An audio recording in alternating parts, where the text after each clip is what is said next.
Magandang hapon muli mga kaibigan at mga kapatid. Tayo po ay dadako sa ating pag-aaral sa pagpatuloy ng ating Bible study.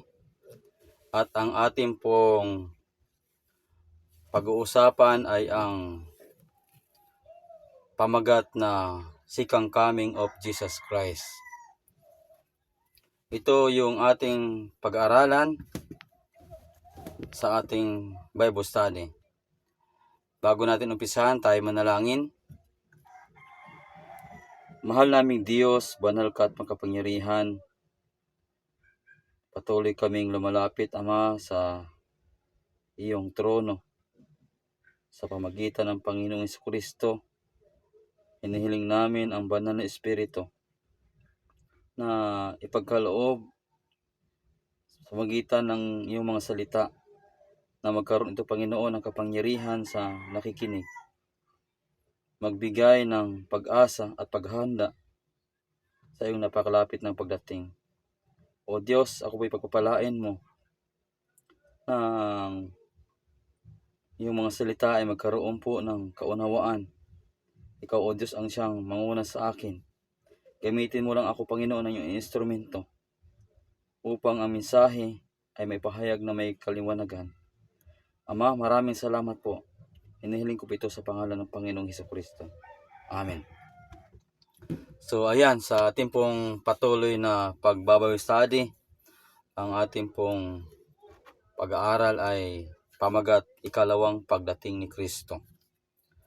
So ayan, tayo po ay nasa panahon na kung saan nasa huling araw, sapagkat ang pabalita o binigay ng Panginoon na mga babala o palatandaan na nakasulat sa aklat ng Matthew 24 ay nakikita natin ang mga sunod-sunod na pangyayari, na ito po ay nagpapakita na malapit na po ang pagdating ng ating Panginoong Jesucristo. Nariyan po ang mga gira, iba't ibang mga sakuna na ating nakikita at halos sabay-sabay na nangyayari. Gera, lindol, o baha, o bagyo na ating naranasan. Lalo na itong lindol na sunod-sunod nangyari sa ating panahon ngayon, ay talagang nakikita natin na ang pagbabalik ng ating Panginoon Kristo ay malapit na. Kaya mapatid, ating po pag-aralan ang pangako ng Panginoon tungkol sa kanyang ikalawang pagdating. Sabi nga ng Matthew 24, itong tanong ng mga alagad, verse 3, samantalang sila ay nakaupo sa bundok ng Olibo, ay nagsilapit sa kanya ng bukod ang mga alagad, nagsipagsabi, sabihin mo sa amin, kailan mangyayari ang mga bagay na ito, at ano maging tanda ng iyong pagparito at katapusan ng sanlibutan. Kaya nga kapatid, yung tanda tungkol sa pagdating ng ating Panginoon Kristo ay ating nakikita ngayon. At ito po ay hayag, lahat halos sabay-sabay natutupad. Kaya ang sagot nga ng Panginoon, sumagot si Jesus at nagsabi sa kanila, mag-ingat kayo na huwag kayong maligaw ni numan. Sa verse 5, sapagkat marami ang darating sa aking pangalan na nagsasabi, ako ang Kristo, at ililigaw nila ang marami. So, kapag dito sinasabi ng Panginoon Kristo na marami ang darating sa aking pangalan. Karamihan ngayon mga kapatid ay anumang relihiyon ay ginagamit ang pangalan ng Panginoong Kristo. At isa pa, itong nagsasabing ako ang Kristo. So, sa Sorbe, halos nasa 800 ka mga individual nagsasabi ngayon na si Kristo ay kasama na nila. Kaya itong mga pandaraya na sinasabi ni Jesus Christ na lilitaw bago siya darating ay nakikita natin sa ating panahon ngayon. Kaya nga nagbibigay ang Panginoon Kristo, mag-ingat kayo na huwag kayong mailigaw sapagkat gagamitin ang pangalan ng Panginoon. At magsasabi, ako ang Kristo. Kaya nga, kung may magsasabi na kasama na natin si Kristo, mayroon pong nagsasabi na hindi na kailangan hintayin ang ating Panginoong Kristo sapagkat ang kanilang ministro o leader ay yun na po si Kristo, kasama na nila. Sapagkat naniniwala sila na ang Espiritu ng ating Panginoong Kristo ay naroon po, kumasi doon sa kanilang leader o founder. At iniisip nila na yung founder, yun na yun si Kristo. Kaya isa sa mga pandarayan ni Satanas na hinayag ng Panginoong Kristo na lilitaw ito bago siya darating. Na marami ang gagamit sa kanyang pangalan at yung iba ay mag-aangkin talaga na sila na si Kristo. Ayan mga kapatid, no? Kaya mga pandaraya, sabi ni Jesus Christ sa Matthew 24:23, kung magkagayoy, kung may magsabi sa inyong sinumang tao, narito ang Kristo o nariyan, huwag ninyong paniwalaan. Kaya dito, may mga pandaraya na sinasabi na mga bulaang Kristo. No? Kasi sabi ni Jesus Christ, kung mayroong nagsabi sa inyo na nariyan na, o narito na, o nariyan na, huwag ninyong paniwalaan. Kaya ang mga tao hindi na naniniwala na darating pa si Kristo. Kasi ang inisip nila ay kasama na nila si Kristo. Kasi yung kanilang leader, yun na rin si Kristo. So nakakalungkot na isipin na ang bagay na ito, na malilin lang tayo.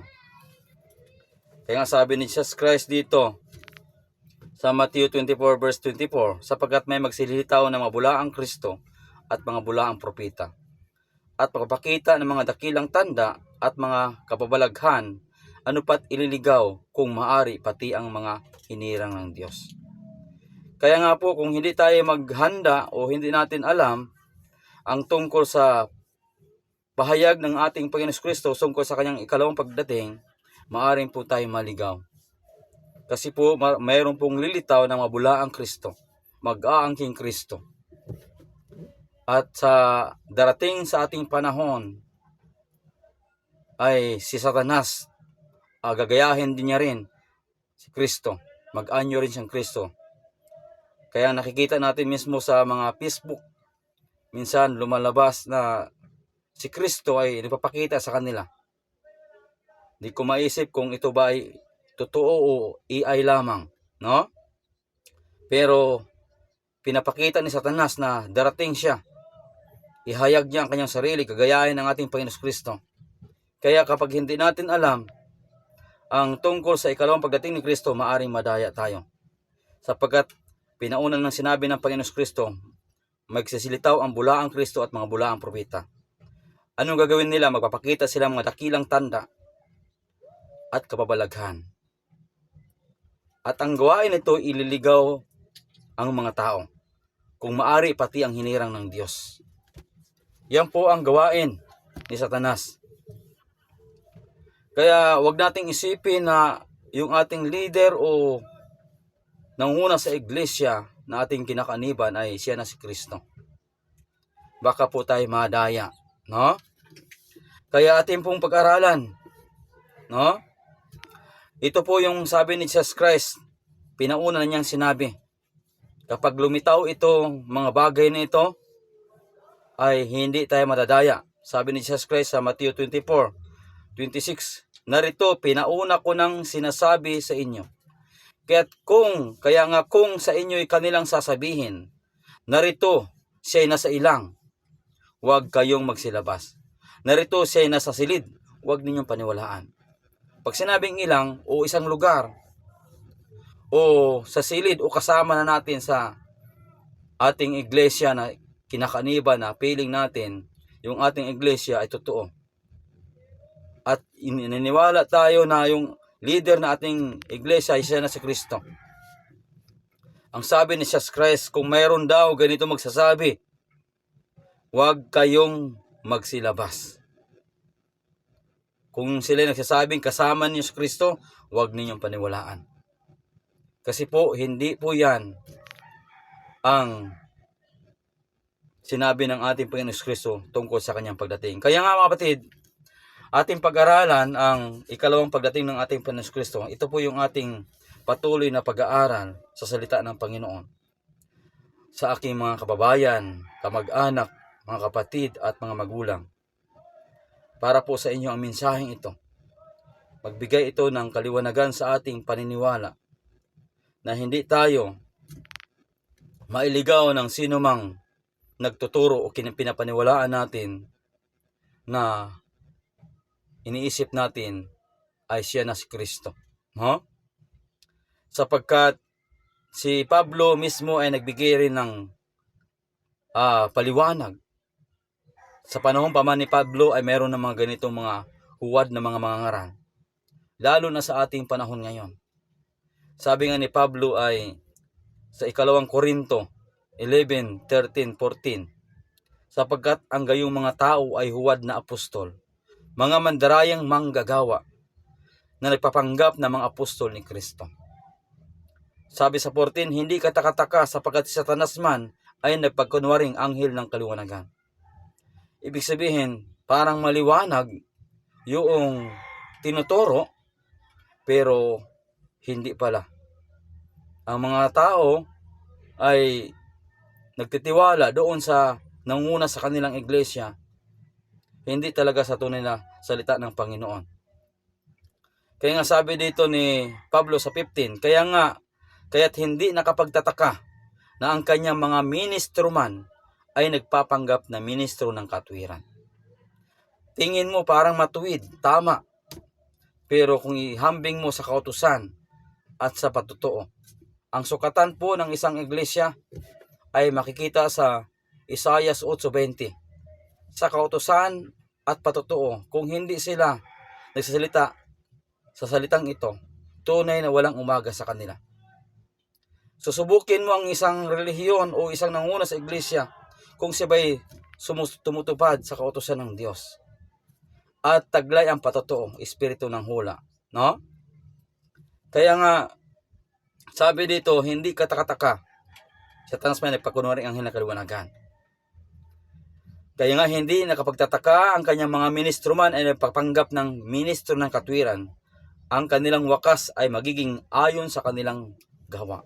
Pag sinabi ng katwiran, mga kapatid, kautusan po yan at si Kristo. Bakit tinawag si Kristo sa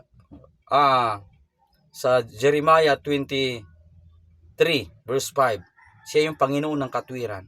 At si Kristo yan, siya yung sanga.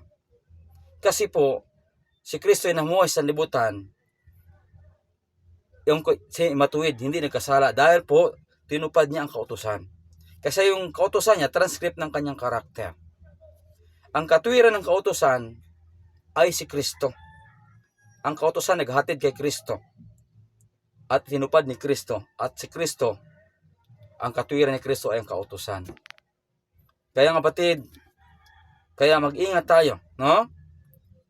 Kaya ating pag-aralan po ang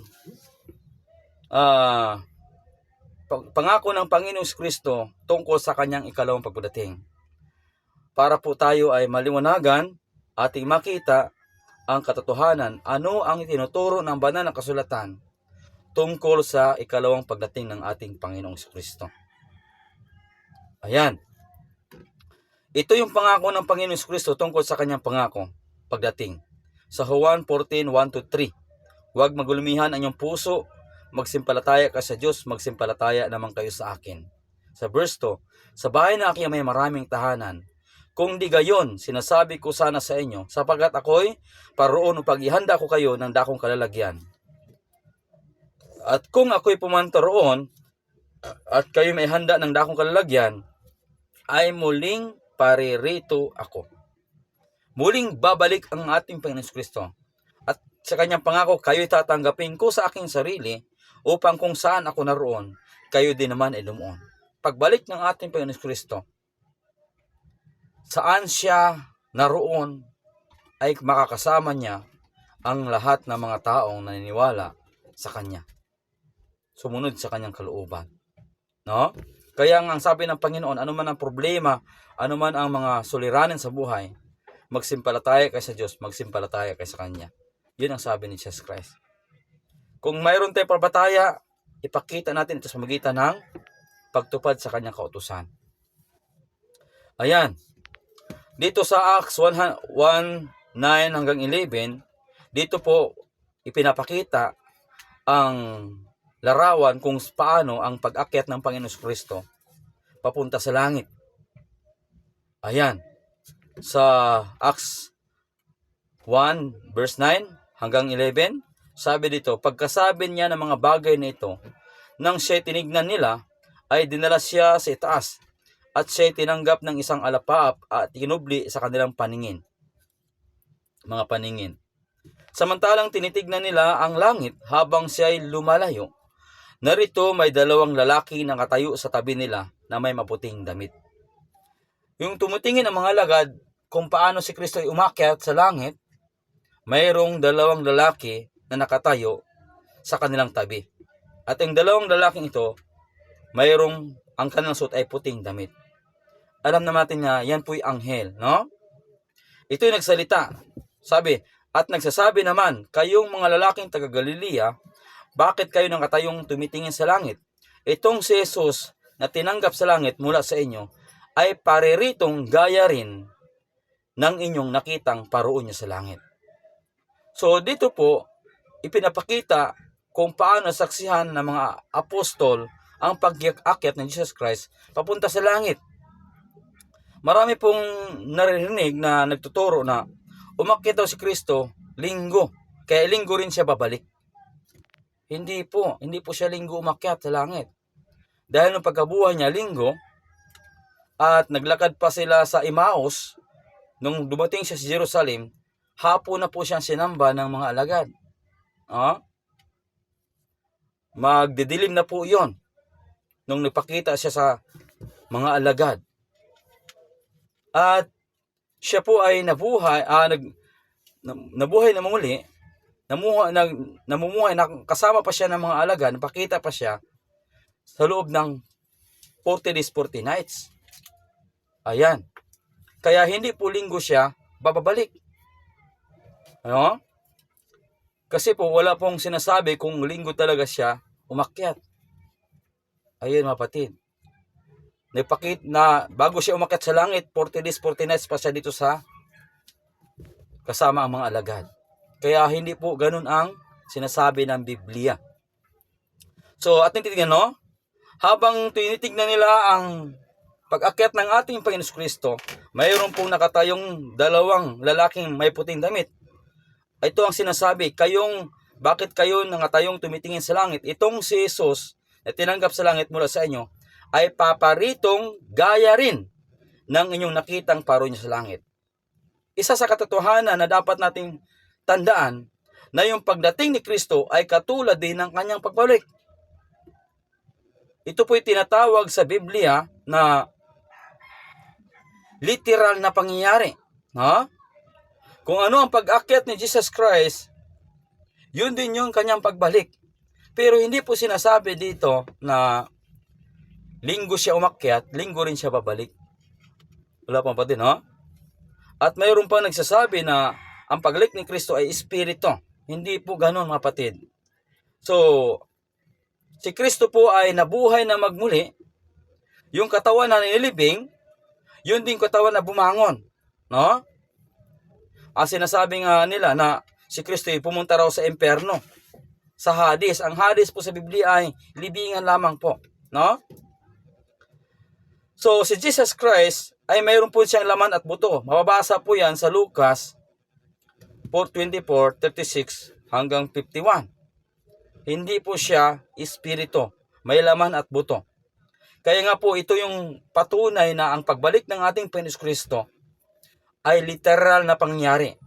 Batay sa original kung paano ang kanyang pag-akyat, ganun din siyang babalik. Yan mga kapatid. Kaya si Kristo ay babalik.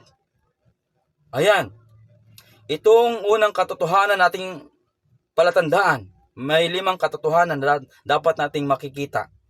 Kapag hawak mo itong katotohanan ito, hindi ka maliligaw. Una, ang pagbalik ng ating Panginoong Kristo ay may laman at buto. Hindi po siya espiritu. Kung paano siya nabuhay, siya rin po yung umakyat na babalik, no? Literal na pangyari o batay sa orihinal. Yan pong unang katotohanan. Pangalawa, makikita na pangyayari. Ayan, makikita ang pagbalik ng ating Panginoon Kristo. Sinabi ni Jesus Christ sa Matthew 24:27, ang kanyang pagparito ay inintulad niya sa kalagayan ng kidlat. Sabi niya, sapagat gaya ng kidlat na kumikidlat sa silangan at nakikita hanggang sa kanluran, gayon din naman ang pagparito ng anak ng tao. Ibig sabihin po, ang kidlat, kapag kumikidlat, nakikita po yan. Gumuguhit po yan mula sa silangan hanggang sa kanluran. Ganon inantulad ng Panginoon ang kanyang pagdating. Gaya ng kidlat na kumikidlat sa silangan. Nakikita hanggang kanluran, gayon din naman ang pagparito ng anak ng tao. Kaya nga po, kapatid, makikita po ang ating Panginoon sa kanyang pagdating. Ang tanong, ilang tao makakita sa kanya? Maliwanag po ang Biblia sa Apokalipsis 1:7. Narito siya pumaparitong nasa mga alapaap at makikita siya ng bawat mata. Pag sinabing bawat mata, lahat ng mata ay makakita sa kanya kung ang tao ay buhay na maratnan niya. Okay? Kaya lahat ng mata ay makakita sa kanyang pagbabalik. Okay mga kapatid, no? Si Kristo po ay nasa mga alapaap, hindi po siya apak sa lupa, no? Makikita siya ng bawat mata at ang mga nagsiulos sa kanya at ang lahat ng mga angkan sa lupa ay magsitaghoy dahil sa kanya, gayon sinawa. Bakit sila magsitaghoy? Dahil sa pagdating ng Panginoon Kristo, ito ay katakot-takot sa mga taong hindi naghanda. Oh? Sabi dito, lahat ng angkan sa lupa. Pag sinabing lahat ng angkan, lahat ng tao ay makikita ang pagdating ng ating Panginoon Kristo. Bawat mata. Alam niyo mga kaibigan, mga kapatid, anumang hayop o bagay na mayroong mata na buhay ay makikita ang pagdating ng Panginoon Kristo. Maliban sa isang bagay na may mata na hindi buhay. Okay, yung pinya, no? Kaya mga kaibigan, mga kapatid, ating unawain ang talatang ito na ito may mabigay sa atin ng tamang pagpakaliwanag, no? Kasi po, sabi, hindi na kailangan hintayin si Kristo. Kasi po, dumating na si Kristo sa kanilang po na iglesia, no? Isa pa, sabi ni Jesus Christ, sinabi ni Jesus Christ sa Matthew 24:30-31, sabi ni Jesus Christ, at kung magagayoy, lilitaw ang tanda ng anak ng tao sa langit. At kung magagayoy, magsitaghoy ang lahat ng mga angkan sa lupa. Pag sinabing lahat ng angkan sa lupa, lahat ng tao o anumang bansa o lahi, makikita ang kanyang pagdating, no? Makikita nila ang anak ng taong naparitong sumasa alapaap ng langit na may kapangyarihan at dakilang kaluwalhatian.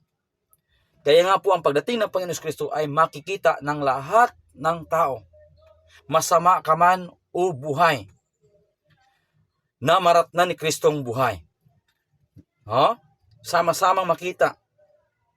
Sabi nga ng Isaias 40:5, ang kaluwalhatian ng Panginoon ay mahayag at sama-samang makikita ng lahat ng tao sapagkat sinalita ng bibig ng Panginoon. Lahat ng tao makikita ang pagdating ng Panginoon Kristo. Kaya po, hindi po ito lihim o espiritu na tinatawag na espiritu rin yung pagdating ni Kristo. Ayan mga kapatid. So, isa pang katotohanan, pangatlo, ang pagdating ng Panginoon Kristo ay tinatawag itong maluwalhating pangyayari.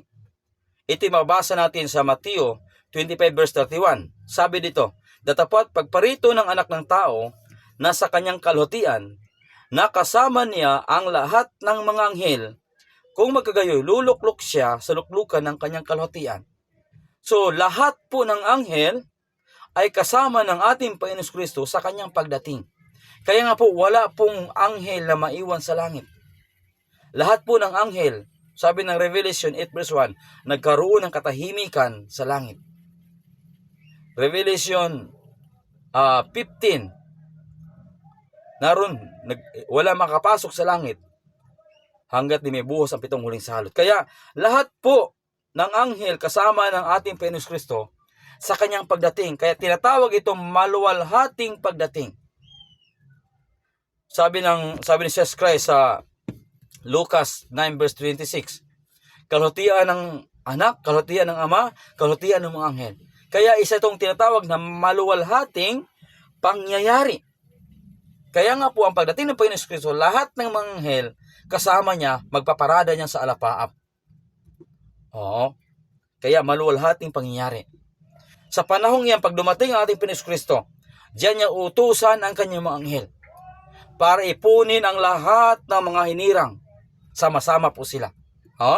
Sabi dito sa 31, at susuguin ang kanyang mga anghel na may matinding pakakak at kanilang titipunin ang kanyang mga hinirang mula sa apat ng hangin ng sanlibutan, mula sa isang dulo ng langit hanggang sa kabila. Sama-samahin po yan mga kapatid ng ating Panginoon Kristo. Sasama-samahin po yan. At sila po ay sasalubong sa ating Panginoong Hesukristo. Yan po ang turo ng banal na kasulatan. Pang-apat na katotohanan sa Biblia, tinatawag itong maririnig na pangyayari. Ang pagdating ng Panginoon Kristo ay hindi sikreto. Yung turo ngayon na secret rapture. Mag-ingat po tayo mga kapatid. Ayan Sabi ng Isaiah, Psalms 50 verse 3, ang Diyos natin ay darating, ngunit hindi matahimik. Sa unahay nanguna ng apoy, nangangalit, bumabagyang ubod ng lakas, humahangin sa paligid. Kaya sabi ito, hindi po tahimik ang pagdating ng ating Panginoong Hesukristo. Maingay po ito. Maririnig na pangyayari. Isa sa pinakamaingay na talata sa Biblia, ang aklat ng Tesalonika, unang Tesalonika 4:16. Ang sabi dito, sapagkat ang Panginoon din ang bababa mula sa langit na may isang sigaw, may tinig ng arkanghel at may pakakakang Diyos. At ang namatay kay Kristo ay unang mga bubuhay na magmuli. Kaya nga po, maririnig na pangyayari. Si Kristo mismo ay bababa kasama ang kanyang mga anghel. At yung mga anghel, mayroon pong isang sigaw at may pakakak at tinig ng arkanghel. Yung tinig ng arkanghel, si Jesus Christ po yan. Yung boses ng ating Panginoon Kristo, yung tinig ni Jesus Christ, yun po yung bubuhay sa mga patay. Kaya nga sabi dito, at ang nangamatay kay Kristo ay unang mga bubuhay na mamuli. Ito po yung pinakamaingay na pangyayari ang pagdating ng Panginoon. Bakit? Mayroon pong pakakak o trompeta. Kapag nakarinig ka ng trompeta, tahimik po ba yan? Hindi. Maingay po yan. Kaya nga po, ang pagdating ng Panginoon Kristo, mayroong pakakak ng Diyos. At dito po, magaganap po yung unang pagkabuhay na magmuli. Unang bubuhayin. Sapagkat sa Biblia, ay mayroon pong dalawang pagkabuhay. Sapagkat ang ating pinag-aralan na ang mga patay ay nasa libingan lamang. Sa Juan 5:28-29, huwag ninyong ipanghilalas ito, sapagkat dumarating ang oras ng lahat ng nasa libingan na makarinig ng kanyang tinig ni Jesus Christ. Juan 5:25, tinig ng anak ng Diyos ang bubuhay sa mga patay. Sa 29, magsilabas ang nagsigawa ng mabuti ay sa pagkabuhay na magmuli sa buhay, at ang nagsigawa ng masama ay sa pagkabuhay na magmuli sa paghatol. So dalawa po ang pagkabuhay. Pagdating ni Kristo, maganap ang unang pagkabuhay sa buhay na walang hanggan. So, pagkabuhay na magmuli sa buhay, pagkabuhay na magmuli sa paghatol. Maganap po ang pagkabuhay na magmuli sa lahat ng mga banal na nasa libingan. Sapagkat dalawa po ang mga taong nasa libingan, masama at mabuti. Tayo naman, buhay ngayon, masama at mabuti. No? Kailan bubuhayin ang ibang mga patay nasa libingan? Kasi maganap ang unang pagkabuhay sa pagdating ng ating Panginoon Kristo. Sa Revelation 25 verse 5, ang iba sa mga patay ay hindi magbubuhay hanggang sa maganap ang 1,000 taon. Maganap muna ang 1,000 taon sa kabubuhayin ang mga sasama. Ito po yung pagkabuhay na magbuli sa paghatol. Kaya mga kapatid, kung mayroon pong nagtuturo ngayon na dumating na si Kristo sa kanila at wala pong nagaganap na pagkabuhay ng mga patay, hindi po totoo yan, no? Sapagkat ang pagdating ng ating Panginoon Kristo, maingay po at magaganap po ang unang pagkabuhay na bumuli sa mga banal na sa libingan. Kung tayo buhay na maratnan ni Kristong naglilingkod sa Kanya at ibinigay natin ang ating buhay sa Kanya, yung kamatayan ng ating Panginoon Kristo, siya po yung nagbayad sa ating buhay. Kung ibigay natin sa Kanya, sa magitan ng ating pananampalataya, kung buhay tayo maratnan ni Kristo, sabi dito, sa 17, kung magagayon tayong nangabubuhay ng atitira, ay aagawing kasama nila sa mga lapap upang salubungin ang Panginoon sa hangin at sa ganito isa sa Panginoon tayo magpakailanman.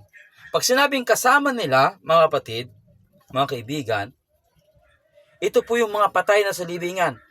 Sama nilang bubuhayin kasama yung mga banal. Sila po ay sasalubong sa Panginoon, aabayan po sila ng anghel. Lahat ng maliligtas aabayan ng anghel, dadalhin ng Panginoon doon sa langit. Doon sa langit na bayan. Papasok po sila doon, ang lahat ng maliligtas pagdating ng ating Panginoon Kristo. Bubuksan ng Panginoon ang gate at papasok ang lahat ng maliligtas. Maghari sila doon sa langit sa loob ng 1,000 taon. Pagkatapos ng 1,000 taon, magaganap po, bawang Jerusalem, magaganap po ang pagkabuhay na bumuli sa paghatol sa masasama. Ayan mga kapatid. Kaya ito po yung katotohanan na dapat nating panghawakan sa ating paglilingkod o paniniwala sa ating buhay. Ang pagdating ng ating Panginoon Kristo ay literal po siyang babalik. Kung ano ang kanyang pag-akyat, yun din siya niyang babalik. Pangalawa, makikita, lahat ng tao ay makikita masama at banal. Pangatlo, maluwalhating pangyayari. Ayan. At itong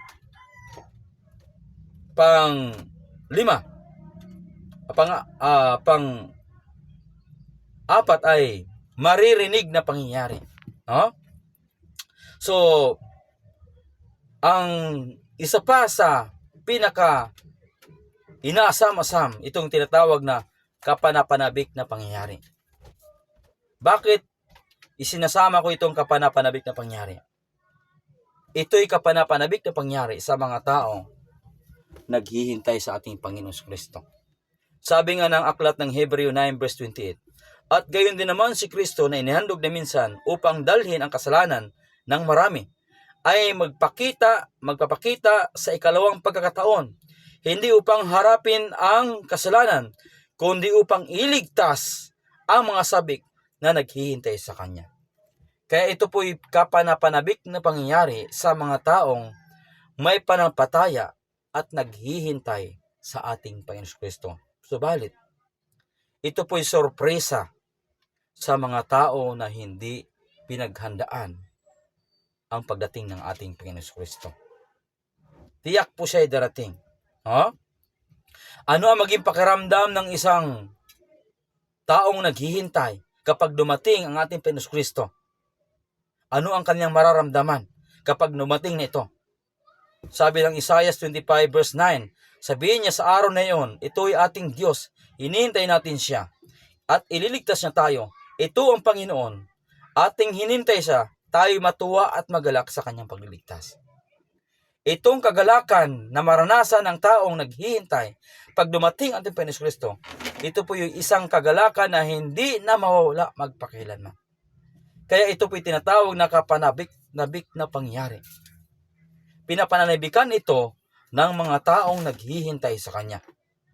Subalit, sa mga tao na hindi iniisip ang pagdating ng Panginoong Kristo, ito'y magiging sorpresa sa kanila. Kaya mga kaibigan, mga kapatid, atin pong hintayin ang ating Panginoong Kristo at paglingkuran siya. Panabikan ang kanyang ikalawang pagdating. Malapit na po siyang darating. Kaya nga po ang 5 katotohanan, kapag alam natin ito, hindi tayo madadaya.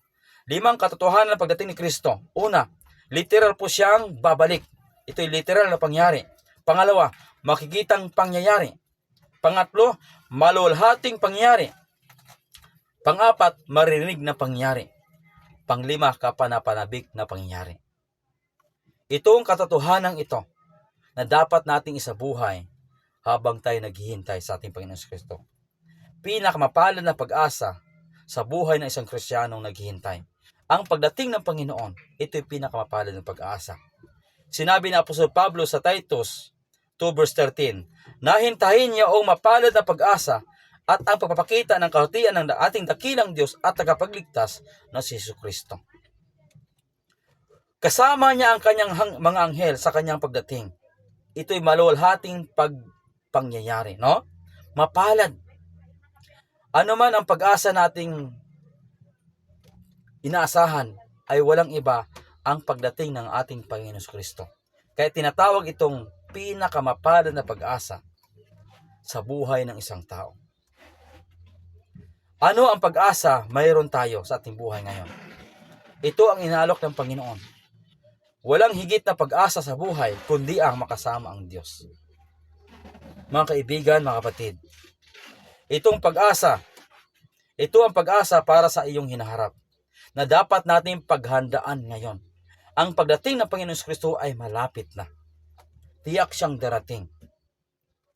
Kaya nga sabi ni Jesus Christ sa Apokalipsis 16 verse 15, masdan ninyo, ako'y dumarating na gaya na magnanakaw, mapalad ang nagpupuyat at nag-iingat ng kanyang damit upang siya'y hindi lumakad, nahubad at makita ang kanyang kahubaran. Dito ipinapakita na mapalad daw po yung nag-iingat ng kanyang damit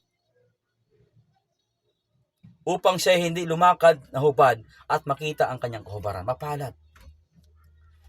Ano ba ang dahilan bakit naging hubad ang ating magulang? Nawala yung damit ng kalutian ng Panginoon. Nawala yung damit ng katwiran ng Diyos sa kanilang buhay. Dahil sa kanilang paglabag sa kautusan ng Diyos. Yun ang dahilan bakit sila naging hubad. Dumating si Kristo. At kung tayo sumampalataya, yung kanyang kamatayan sa Kalbaryo ng Cross, yun po yung solusyon sa kasalanan. At kapag tinanggap natin siya, ibibihis niya ang kanyang katwiran sa atin. Mga kapatid, ang tendency, bakit lumakad tayo ng hubad? Dahil sa kasalanan. Dahil sa paglabag sa kautusan ng Diyos. Kaya mga kapatid, paghandaan, mapalad ang nagpupuyat. Pag sinabing nagpupuyat, nagiging handa ka. Na hindi ka lumakad na hubad. Ingatan na huwag tayong gagawa ng kasalanan. No? Tigilan na natin ang pagsuway sa kautusan ng Diyos. Ang pagdating ng Panginoon Kristo ay inatulad niya ito sa gaya ng magnanakaw. Pag sinabing magnanakaw, hindi mo malalaman kung anong oras darating ang magnanakaw. Kaya kung hindi mo alam kung anong oras darating ang magnanakaw, anong gagawin? Dapat maging handa upang ang iyong bahay ay hindi mapasukan na magnanakaw.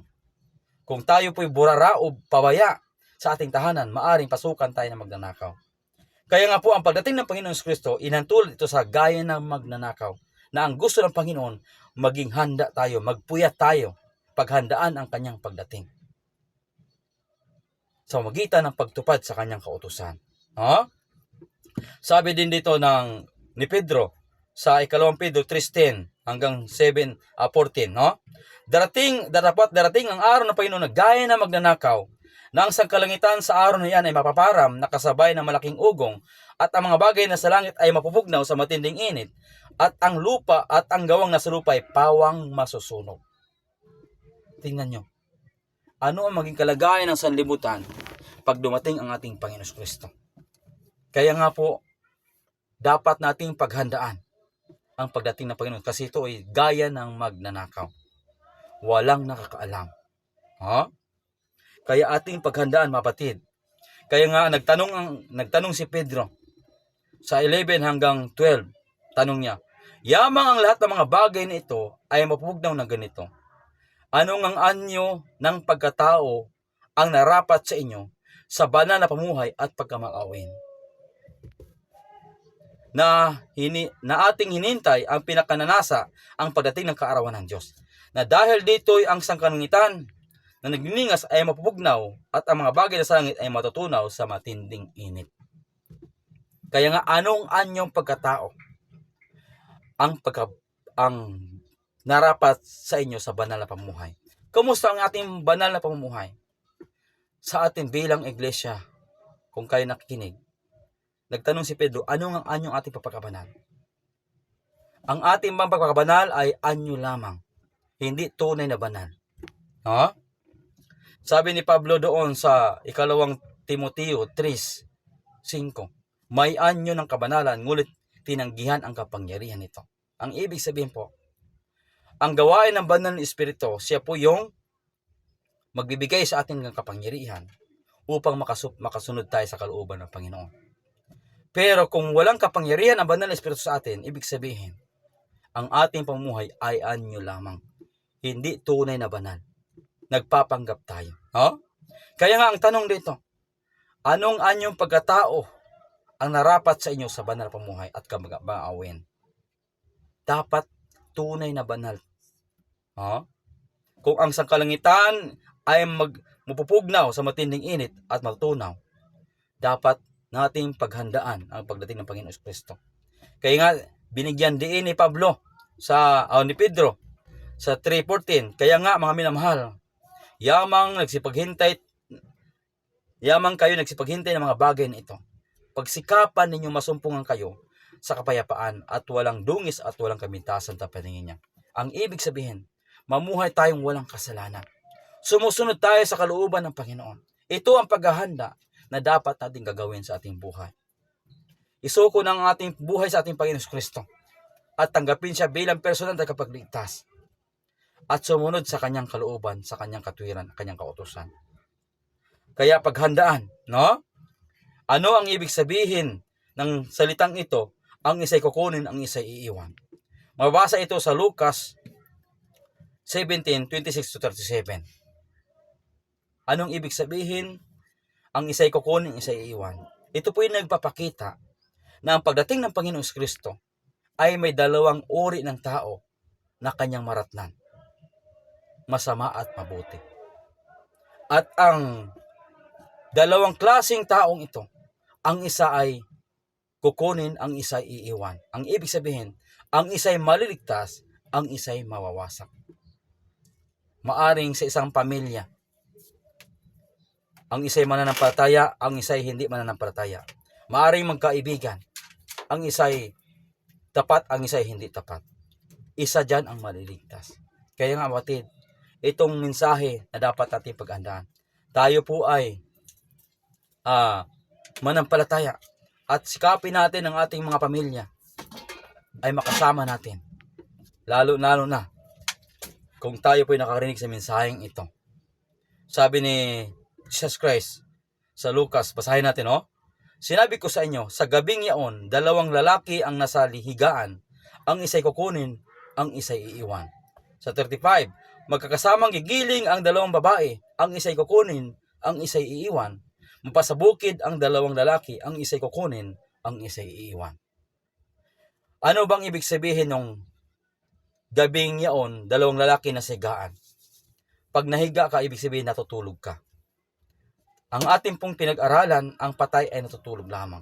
Ibig sabihin po, dalawang klase ang maratnan ni Kristo pagdating niya sa libingan. Masama at matuwid. Pero isa doon ay kukunin ng Panginoon. ang isa doon ay maiiwan. Kasi bubuhayin po yung banal pagdating ng Panginoon Kristo. Yung babae naman sa Biblia, iglesia. Dalawa lang po ang iglesia dito sa sanlibutan. Sa Revelation, dalawa lang po. Dalawa lang po ang iglesia sa aklat po ng Biblia na umiiral. Ito yung tinatawag na Apostate Church at saka True Church. Revelation 12. Okay? Isa lang po ang tunay diyan. Mapasabukid ang dalawang lalaki, ang isa'y kunin, isa'y iwan.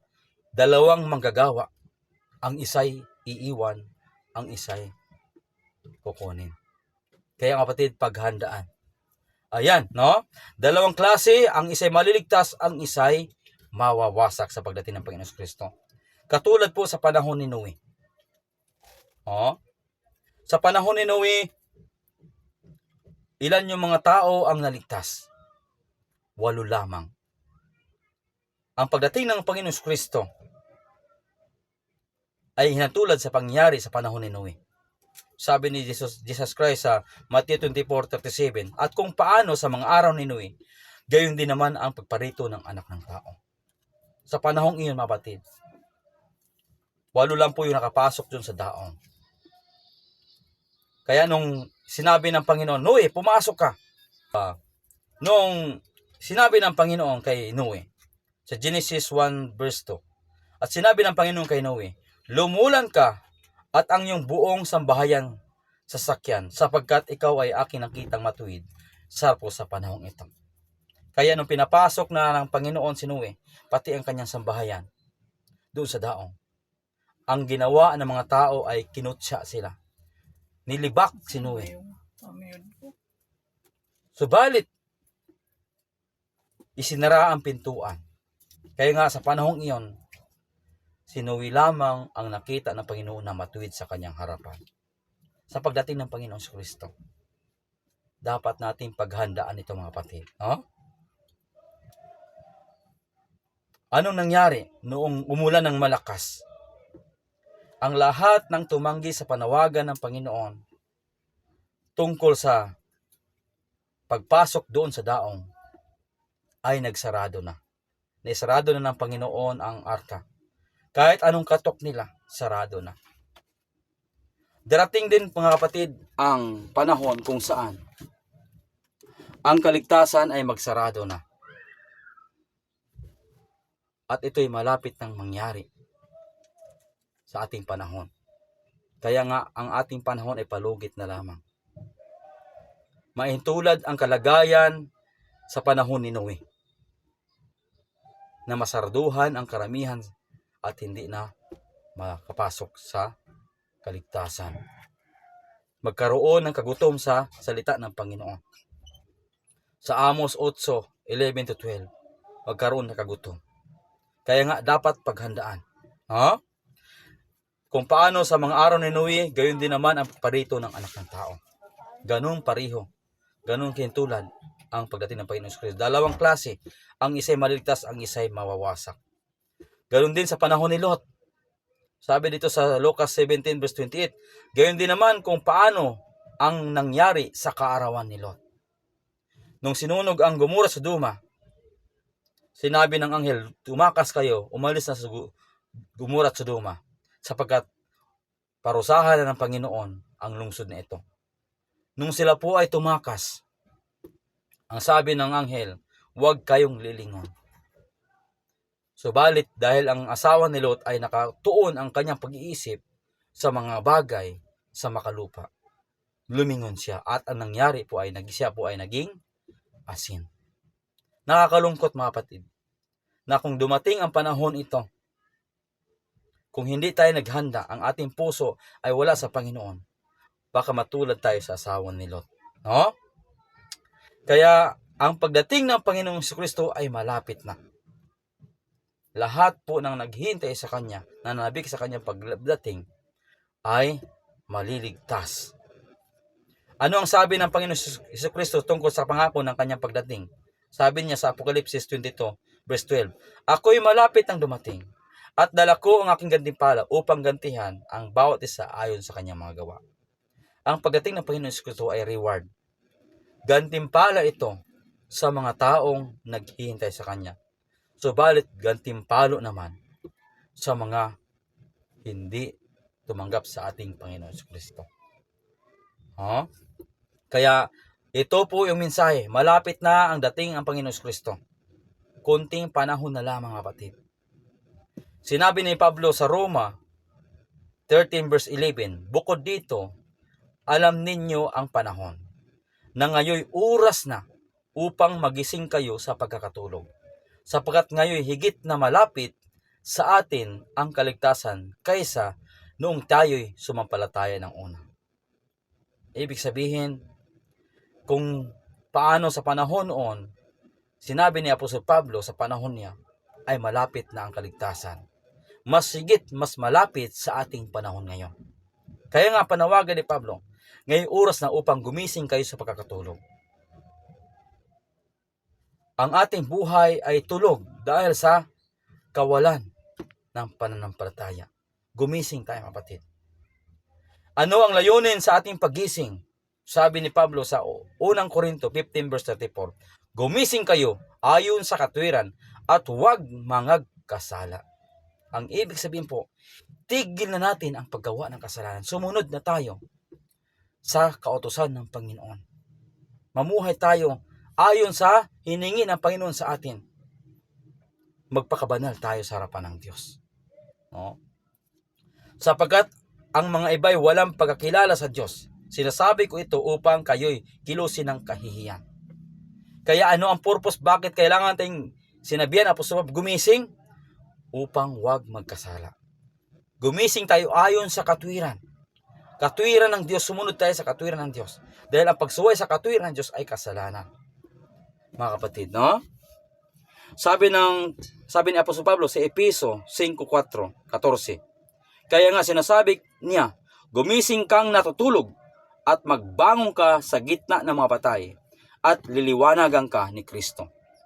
Pag sinabing gitna ng mga patay, ang ating mga gawa na patay, dapat ito'y gumising. Bumangon tayo sa ating mga gawang mga patay. At ang pangako ay liliwanagan tayo ni Kristo. Paano ito gagawin? Ang ibig sabihin, mga kapatid, yung ating buhay, ating pong isuko sa ating Panginoon Kristo. Makipagtipan tayo sa Kanya. Na ang Kanyang kamatayan sa Kalbaryo ng Cross ay ating tanggapin yung Kanyang dugong na buo sa Kalbaryo ng Cross para sa ating kasalanan. Mamuhay tayo sumusunod sa Kanyang katotohanan, sa Kanyang kautusan. Ipamuhay natin ang Ebanghelyo na ating tinanggap. Darating ang Panginoon ay malapit na. Ito'y sorpresa sa mga hindi naghanda. Ang paghanda ay ang mamuhay ka na banal sa harapan ng Diyos. Sa tulong ng biyaya at kapangyarihan ng banal na Espiritu. Kayo mga kaibigan, mga kapatid, na hindi pa kabilang ng iglesyang ito, Seventh Adventist. Ito ang katotohanan. Ang pagdating ng Panginoon Kristo ay tiyak. Darating siya at malapit na ito. Kaya dapat natin itong paghandaan. Maraming salamat po sa inyong panonood sa bidyong ito. Tatapusin natin ito sa panalangin. Mahal naming Diyos, banal ka at makapangyarihan, maraming salamat sa katotohanan na iyong inihayag sa iyong mga salita tungkol sa iyong pagdating. Pagpalain mo, Panginoon, ang mensaheng ito na magbigay ng kaliwanagan sa mga aking mga kamag-anak, higit sa lahat aking magulang, mga kapatid, na hindi pa nakaalam sa katotohanan. Pagpalain mo ang mensaheng ito, Panginoon, sa kanilang puso. Magbigay ito, Panginoon, ng conviction, paghikayat sa kanilang buhay, na paghandaan ang inyong malapit ng pagdating. Sapagkat alam namin, Panginoon, ang lahat ng palatandaan ng ibinigay mo tungkol sa iyong pagdating ay nangyayari ngayon. Ito'y sabay-sabay nangyayari. O Diyos, pagpalain mo po ang mga nakikinig nito. At ikaw, Panginoon, ang kikilos sa iyong mga salita na may tanim ito sa puso at isipan. Maraming salamat, O Diyos, sa pagdinig sa panalangin. Hinihiling namin ito na may pananampalataya sa pangalan po ng Panginoong Hesukristo. Amen. So, mga kapatid, God bless po. Pagpalain po tayo ng ating Panginoong Kristo.